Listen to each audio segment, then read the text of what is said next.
Hello everyone, exercise 5.3 question number 18 ये दिया है। A spiral is made up of successive semi circles with centres alternately at A and B. अब spiral का मतलब आप क्या समझते हैं? अगर हम एक वायर को सक्सेसिव रिंग्स के फॉर्म में बनाते जाएं तो वो स्पाइरल होता है। ठीक, तो हमने यहाँ पे देखिए जो स्पाइरल बनाया है वो क्या बोला है? Alternately at A and B starting with centre A of radii 0.5 centimeter, then 1 centimeter, 1.5 centimeter, 2 centimeter as shown in the figure.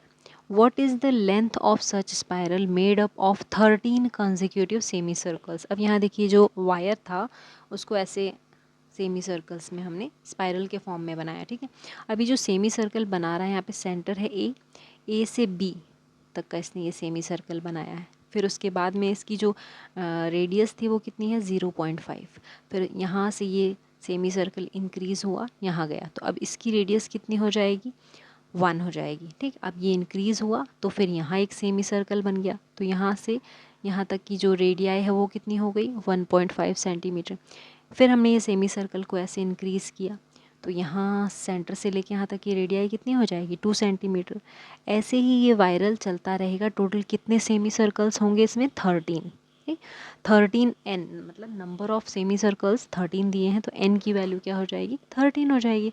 अब आप देखो यहाँ पर एक fix amount of radius add हो रहा है हमारे सेमी सर्कल्स में। जैसे यहाँ 0.5 था तो 1 हो गया, यहाँ 1 है तो यहाँ 1.5 हो गया। मतलब आप देखिए 0.5 सेंटीमीटर से रेडियस इंक्रीज़ हो रही है। तो ये क्या बना सकता है? एक एपी बना सकता है। ठीक, तो हम वैसे ही सॉल्व करेंगे इसको।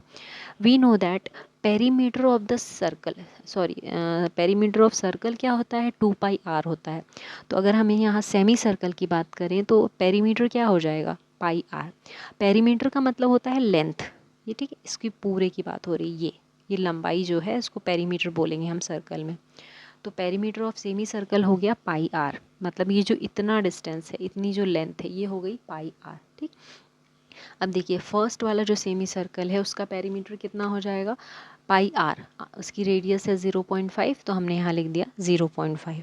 अब 0.5 को आप 1/2 भी लिख सकते हैं, तो हमने यहाँ पे क्या लिख दिया? π/2। ठीक है, अब नेक्स्ट देखो सेकंड जो सेमी सर्कल है उसका पेरीमीटर कितना हो जाएगा? πr, और रेडियस बस अलग है। रेडियस कितनी हो जाएगी? 1 सेंटीमीटर। तो perimeter of second semi circle हो गया पाई। वैसे हमने थर्ड सेमी सर्कल का पेरीमीटर निकाला, पाई इंटू रेडियस। अब उसकी रेडियस कितनी है थर्ड वाले सेमी सर्कल की? 1.5 है।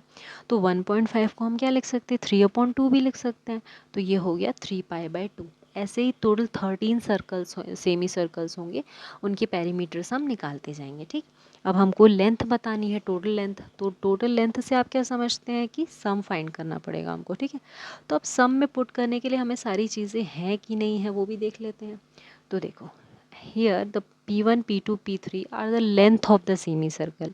ठीक है, तो अब यहाँ देख लीजिए P1 है π/2, P1 π/2 है, P2 कितना आया? पाई, P3 आया है 3π/2। ऐसे ही हम निकालेंगे कहाँ तक? 13 सर्कल्स तक, 13 सेमी सर्कल्स तक। अब यहाँ से कॉमन डिफरेंस निकाल लेते हैं। कॉमन डिफरेंस कैसे निकलेगा? Second term minus first term. तो पाई माइनस π/2 कितना आ गया? π/2। ये हो गई हमारे d की वैल्यू। अब क्या क्या हो गया हमारे पास? a है, d भी है और 13 भी, n भी है। ठीक, तो हम यहाँ से क्या निकालेंगे? सम ऑफ n टर्म्स निकालेंगे। क्यों?